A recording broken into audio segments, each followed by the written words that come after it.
Shabbat Shalom, boa noite para você, meu amado irmão, minha irmã.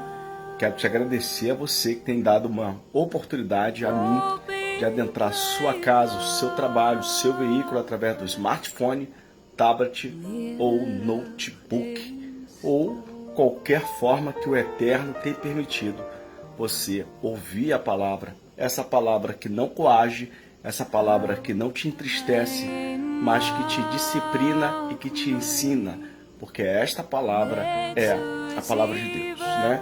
E nós somos servos desse Deus tão maravilhoso, que nos concedeu uma semana maravilhosa e agora um final de semana também maravilhoso. E eu gostaria apenas de citar uma grande e pequena história de um grande homem que permeou a terra.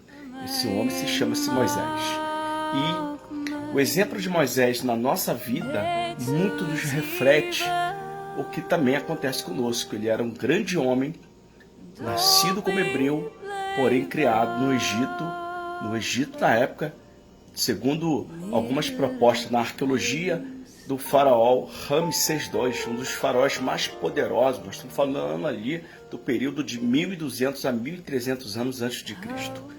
Moisés, ele nasce como hebreu, mas vive como egípcio. Mas o que acontece? Ele, passando uma certa tarde, viu um dos hebreus sendo apanhando, né? E ele fere esse hebreu, machuca esse hebreu ao ponto de matar esse egípcio que feria esse hebreu, ok?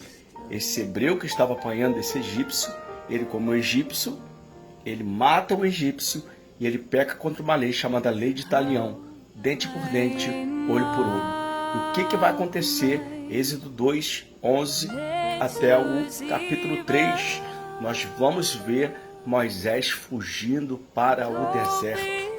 E ele vai sem saber para onde ele haveria de agora se tornar um novo cidadão. Ele é o príncipe do Egito, ele é herdeiro do trono junto com o seu irmão adotivo, mas ele nega tudo isso porque ele vê algo que não estava fazendo bem a ele. Mesmo ele sendo rico, ele não se sujeitou a viver na mordomia dos palácios do rei mais poderoso da história egípcia, mas ele preferiu negar tudo aquilo e ir para o deserto.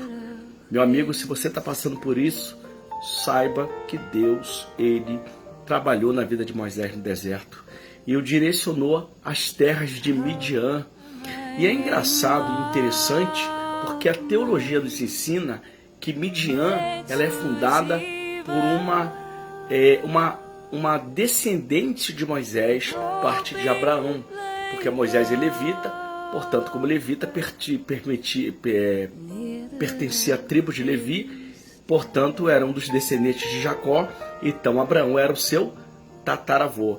E nós sabemos que Midian é uma terra fundada por Midian, uma mulher, a qual, após a morte de Sara, Abraão toma a quentura e nasce Midian. E Midian, então, ela cria esse local, ela cria esse local e ela deixa ali o amor e o temor de Deus que vai nos ancestrais de Moisés, chamado Jetro.